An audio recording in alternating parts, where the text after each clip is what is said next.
Yo, konnichiwa, balik lagi sama gue Amanohari di channel Masogu. Dan kali ini gue mau ngebahas tentang 5 tips dalam memilih LPK.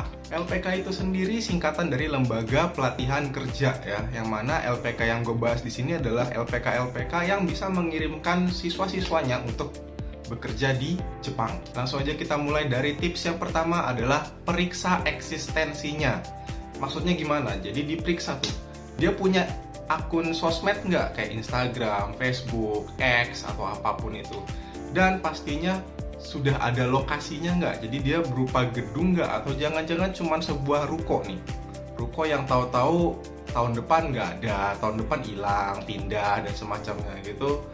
Agak mencurigakan ya, jadi lebih baik cari LPK yang memang bentuknya tuh rada mirip sekolah atau sebuah gedung lah ya, yang rada gede gitu. Jadi kalau misalnya minasan ada kenapa-napa, bisa tinggal ya datengin aja gedungnya. Yang kedua, ini nih yang kayaknya banyak yang males ngelakuinnya padahal amat sangat penting, yaitu menghitung budget dan biaya yang mereka butuhkan gitu. Jadi misalnya mereka ngasih tahu nih, biaya untuk pelatihannya sekian, biaya pengenalannya sekian, lalu pendidikannya sekian lama nih, sekian bulan atau sekian ya, tahun mungkin, tapi kayak sekian bulan sih hitungannya kan, sekian bulan. Nah itu kira-kira berapa, dihitungin ya minasan itu, lalu cek budgetnya minasan cukup nggak ya. Jangan sampai misalnya minasan nih tinggal di daerah Jawa Timur, LPK-nya lokasinya di Jawa Barat atau bahkan di Jakarta gitu kan. Nah dari segi transportasinya aja udah pasti butuh biaya, belum lagi biaya ngekosnya kalau misalnya ternyata LPK-nya nggak menyediakan asrama atau karena asramanya penuh gitu kan. Ya mau nggak mau minasan kan ngekos gitu, ngekos juga bayar lagi gitu. Jadi ya kalau misalnya minasan cuma punya budget 2 juta gitu, misalnya 2 juta mau ke LPK yang ada di Jakarta gitu, dari Jawa Timur, yang mending urungkan niat ya, karena pendidikannya sudah pasti nggak cuma 1 hari ya. Dan UMR Jakarta saja 5 juta, dan ada alasan tersendiri kenapa UMR-nya itu 5 juta bukan 2 juta gitu. Jadi ya memang sih minasan tuh kerja kan niatnya buat nyari uang gitu kan, kok malah mesti bayar ya, karena memang ya mau nggak mau bayar gitu loh, transportasi bayar gitu. Minasan dipikir kalau kayak saya dulu di Jepang gitu, nyari kerja di Jepang langsung, emang nggak keluar duit buat cetak fotonya, buat ya nyari requisite-nya, ngeditnya, transportasinya gitu kan, naik kereta ke sana ke sini ya, datengin seminar ini seminar itu ya. Ya kalau misalnya langsung keterima, kalau enggak cari lagi, ulang lagi ya. Jadi ya memang perlu biaya gitu nyari kerjanya juga, mau nggak mau ya. Makanya dihitung deh ya, jangan maksain, jangan aduh adanya 2 juta lagi, udahlah besok-besok entah gimana, ntar adalah rezekinya. Nggak kayak gitu ya, nggak seperti itu. Percaya sama Tuhan tuh boleh, tapi jangan minasan asal dengan model 2 juta bisa lah nih 5 bulan, 7 bulan di Jakarta. Gile ya, 5 juta aja belum tentu bisa bertahan loh di Jakarta. Untuk sebagian orang ini mau nekat dengan 2 juta mau tinggal beberapa bulan di Jakarta, susah ya, susah. Apalagi kalau modalnya support dari tabungan sendiri ya, emang totalnya 2 juta gitu kan ya, susah gitu. Jadi apa ya, kalau mau ya coba deh nabung lebihan gitu, bisa 10 juta mungkin ya, nabungnya sampai 10 juta sampai 20 juta gitu ya.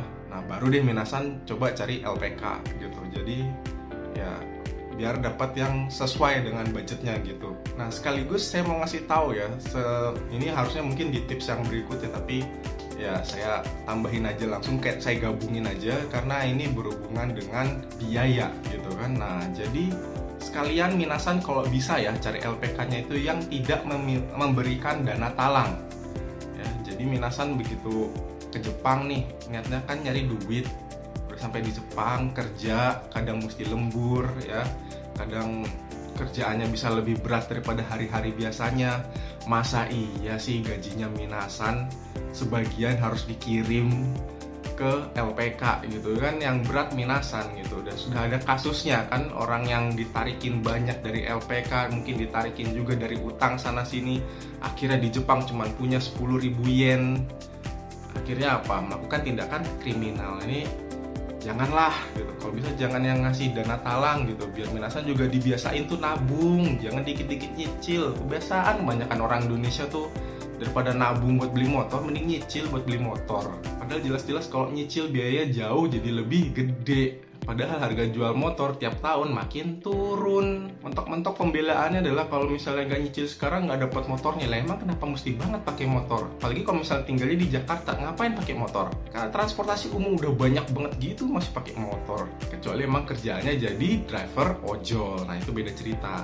Tapi kalau misalnya cuman buat pulang pergi sekolah rumah atau rumah kantor ya ngapain gitu kan. Yang ketiga adalah memiliki peminatan yang minasan suka ya. Jadi misalnya minasan pengennya ke Kaigo gitu, perawatan lansia, ya udah LPK-nya cari ada nggak dia perawatan lansia. Oh ternyata nggak ada, ganti LPK-nya, udah gitu aja ya. Atau misalnya sukanya gaishoku, pelayanan makanan ya, ya ada nggak nih? Oh ternyata ada, ambil. Oh ternyata nggak ada, ya udah skip, cari lagi, gitu aja. Jadi ya jangan, waduh ini kayaknya bagus nih karena mungkin biayanya murah dan segala macamnya gitu kan. Cuman ya adanya pengolahan makanan, nggak ada pelayanan makanan, atau mungkin nggak ada pertanian gitu kan. Tapi ya udah deh ambil aja gitu. Jangan ya dek ya, jangan. Karena apa? Masalahnya ya ada orang yang bahkan sudah minat sekalipun dengan peminatan tersebut, itu aja bisa nggak lulus ujian SSW. Padahal minat loh ngakunya. Apalagi minasan yang ya karena di sini adanya ini, saya ambilnya ini gitu kan. Saya karena adanya Kaigo ya saya ambilnya Kaigo. Ya makin berat beneran deh. Jadi tolong kalau emang minasan peminatannya nggak ada di LPK yang minasan lagi lihat, mendingan ganti LPK-nya, cari lagi yang lain. Pasti ada karena udah banyak banget LPK di Indonesia ya. Jadi harusnya beragam peminatan tuh ada, tinggal mau nyari apa enggak. Yang keempat adalah cari yang kriterianya bisa minasan penuhi ya. Misalnya dari segi umur, minasan umur udah 30 gitu, atau umur bahkan 35 misalnya gitu kan. Sedangkan lowongannya cuma sampai 28 tahun. Ya jangan diambil ya. Jangan pakai nanya lagi sama adminnya, kak boleh nggak misalnya umurnya 30. Nah kan syaratnya sampai 28. Bisa baca tidak? Hah? Bisa baca kan? Gak mungkin minasan buka IG segala macam nggak bisa baca. Kalau udah ada tulis aja seperti itu ya udah. Oh batasannya cuma sampai 28, ya udah ganti ke LPK berikutnya, udah gitu aja. Ya jangan sampai umur udah 40-an ya bagus ya, maksudnya semangat gitu masih mau nyari kerja gitu, apalagi kerjanya langsung ke luar negeri gitu kan umur 40-an. Tapi ya kalau dari persyaratannya juga udah nulisin nggak terima gitu, cuma nerima sampai misalnya 30 deh ya, bukan 28 gitu, cuma sampai umur 30 lah, udah usia 40 ya jangan diambil dong, jangan ikut-ikutan gitu loh. Yang kelima adalah punya kantor official di Jepang gitu ya. Jadi jangan minasan daftar ke LPK yang cuman bilang oh nanti ada orang dalamnya di bandara, nanti ada orang dalamnya waktu datang ke Jepang dan semacamnya. Jangan ya dia, jangan, karena ya apa ya, aneh gitu. Maksudnya orang daleman ini di Jepang gitu loh, kok main orang dalam susah ya.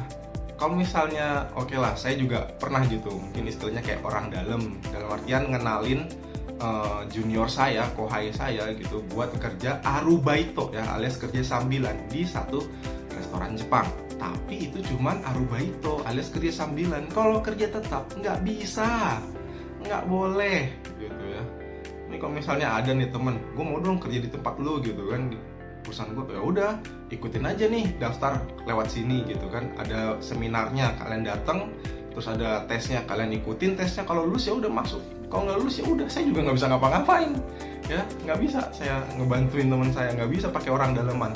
Itu yang nyari kerjanya di Jepang, apalagi nyari kerjanya dari Indonesia ke Jepang, jelas lebih tidak mungkin pakai orang dalam, harus ada lembaga resmi baik di Jepang maupun di Indonesia gitu loh, supaya ya bener-bener legal. Kalau misalnya minasan nanti dianggapnya ilegal, baik itu secara langsung maupun tidak langsung, ya nanti yang berat ya minasan, yang kasihan keluarga minasan kalau sampai minasan kenapa bikin rusuh, bikin tindakan kriminal di negara Jepang gitu kan, malu juga keluarganya Minasan. Dan gak cuman keluarga Minasan yang malu, orang Indonesia yang mati-matian belajar, mati-matian kerja keras, nabung bertahun-tahun supaya bisa berangkat ke Jepang, itu juga bakal ikut nanggung malu karena satu negara dengan kalian. Ngerti? Jadi kalau memang persyaratannya tidak bisa Minasan penuhi, terus data lambaganya juga dari segi legalitas agak meragukan, ya mendingan jangan Minasan pilih LPK-nya, ganti ya, cari LPK yang lebih bisa dipercaya, lebih terjamin gitu. Kalau bisa yang emang keluarganya Minasan atau temannya Minasan sudah pernah belajar di sana gitu, jadi bisa dapat testimoni, bener nggak sih kayak begini gitu, bener nggak sih nggak ada dana talang, bener nggak sih pas sampai Jepang gajinya nggak ada potongan dan semacamnya gitu. Jadi hati-hati, tetap teliti, baca yang detail ya. Jangan cuman sekedar lihat oh ini IG-nya bagus, coba daftar gitu. Jangan ya, dibaca, itu digeledah itu postingan-postingan Instagramnya. Baik, jadi segitu dulu video kali ini, semoga aja bermanfaat. Jangan lupa Minasan bagiin video ini ke teman-teman Minasan, keluarga Minasan yang lagi nyari-nyari LPK, supaya mereka nggak asal pilih atau jangan milih yang salah gitu. Dengan begitu mereka juga bisa berangkat ke Jepang di jalur yang legal. Sampai ketemu lagi, Jane.